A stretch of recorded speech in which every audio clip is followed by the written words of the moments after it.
City India news Telugu. Telangana రెండు తరాల ఉద్యమకారుల అపూర్వ సమ్మేళనం పెడతా ఉన్నాం. ఎందుకంటే పాత సీఎం కేసీఆర్ కన్నా ఒక అడుగు ముందుకేసి సీఎం రేవంత్ రెడ్డి గారు 250 గజాల స్థలం ఇవ్వాలని ఉద్యమకారుల గుర్తింపు కమిటీని కేకే ద్వారా వేసి గుర్తింపు కమిటీ సమావేశాలు కూడా అన్ని రకాల ఉద్యమకారులతోటి సమావేశాలు నిర్వహించడం జరిగింది.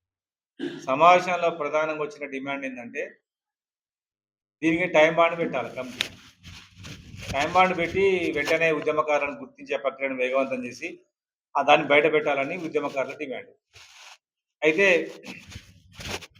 ఉద్యమకారుల డిమాండ్ దృష్టిలో పెట్టుకొని ముందు ఏం చేశారంటే 3 నెలలు మాత్రమే ఉంటుంది దీని కాల పరిమితి, తర్వాత దీన్ని వెంటనే ప్రకటిస్తామని ఉద్యమకారుల సమావేశాలు అయిపోయినాక వెంటనే దీన్ని డిసెంబర్ అని చెప్పడం జరుగుతుంది. కమిటీ సభ్యులు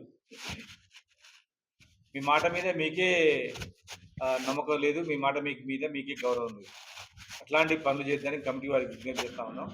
ఉద్యమకారులు దాదాపు 10 సంవత్సరాల తర్వాత ముఖ్యమంత్రి గారి నిర్ణయంతో చాలా ఆశపడ్డారు. ఉద్యమకారులలో చాలా మంది కూడా ఎక్కువ మంది కూడా సెటిల్ కాని వాళ్ళే ఉన్నారు. దానివల్ల 250 గజాల స్థలం వస్తుందేమో, ఇల్లు కట్టుకోవచ్చు అని ఆశతో ఉన్నారు. మీరేమో దాన్ని ప్రొలాంగ్ చేసుకుంటూ పోతా ఉన్నారు. కమిటీ సమావేశం కావడానికి టైం పడుతుంది, కమిటీ నిర్ణయం తీసుకోవడానికే టైం పడుతుంది.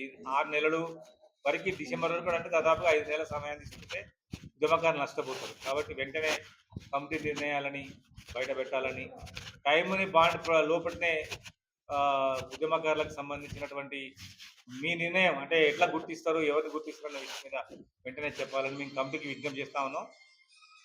కమిటీ పైన ఎప్పటికి కూడా ఒత్తిడి తీసుకురావడం కోసమని సెప్టెంబర్ 16న ఉస్మానియా యూనివర్సిటీలో రెండు తరాల ఉద్యమకారుల అపూర్వ సమ్మేళనం పెట్టినాం. ఎందుకంటే 69 ఉద్యమకారులు అనేటి వాళ్ళు ఇప్పుడు మాకు కలవడం, వారితో కలిసి ఉద్యమం చేయడం, వారిని చూడడం కూడా మా తరానికి గొప్పే. అందుకోసమనే వారిని పిలిచి వారితో పాటు మేము కూడా కలిసి ఉద్యమకారులకు రావాల్సిన హక్కుల కోసం మేము పోరాడాలని నిశ్చయించుకున్నాం.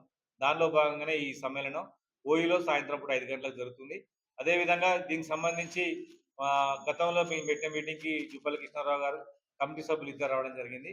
ఇప్పుడు మళ్ళొక మంత్రిని కానీ ఒక తెలంగాణ ఉద్యమకారుని ఎమ్మెల్సీని పిలిచి ఉద్యమాన్ని కూడా తీవ్రతరం చేస్తామని కూడా మేము తెలియజేస్తా ఉన్నాం. ఖచ్చితంగా దీన్ని వెంటనే ప్రకటించాలని మా విన్నపం.